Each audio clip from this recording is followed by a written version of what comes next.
ಸ್ವರಾಜ್ಯ ನನ್ನ ಜನ್ಮಸಿದ್ಧ ಹಕ್ಕು, ಅದನ್ನು ನಾನು ಪಡೆದೇ ತೀರುತ್ತೇನೆ.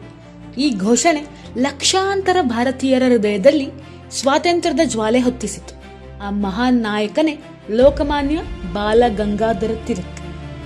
ಬಾಲಗಂಗಾಧರ ತಿಲಕ್ ಅವರು 1856 ಜುಲೈ 23 ಮಹಾರಾಷ್ಟ್ರದ ರತ್ನಗಿರಿ ಜಿಲ್ಲೆಯಲ್ಲಿ ಜನಿಸಿದರು. ಅವರು ಶಿಕ್ಷಕರಾಗಿದ್ದರು, ಪತ್ರಕರ್ತರಾಗಿದ್ದರು ಹಾಗೂ ದೇಶಭಕ್ತ ನಾಯಕರೂ ಆಗಿದ್ದರು. ಬ್ರಿಟಿಷರ ಅನ್ಯಾಯವನ್ನು ಜನರಿಗೆ ತಿಳಿಸಲು ಕೇಸರಿ ಮತ್ತು ಮರಾಠ ಪತ್ರಿಕೆಗಳನ್ನು ಆರಂಭಿಸಿದರು.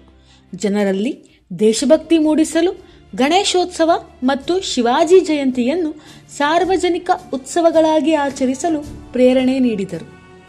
ಇದರಿಂದ ಸಾವಿರಾರು ಜನರು ಒಂದಾಗಿ ಸೇರಿ ಸ್ವಾತಂತ್ರ್ಯದ ಬಗ್ಗೆ ಚರ್ಚಿಸಲು ಅವಕಾಶ ದೊರೆಯಿತು. ಅವರ ಪ್ರಸಿದ್ಧ ಘೋಷಣೆ ಸ್ವರಾಜ್ಯ ನನ್ನ ಜನ್ಮಸಿದ್ಧ ಹಕ್ಕು, ಅದನ್ನು ನಾನು ಪಡೆದೇ ತೀರುತ್ತೇನೆ. ಇದು ಭಾರತೀಯರ ಆತ್ಮವಿಶ್ವಾಸವನ್ನು ಹೆಚ್ಚಿಸಿತು.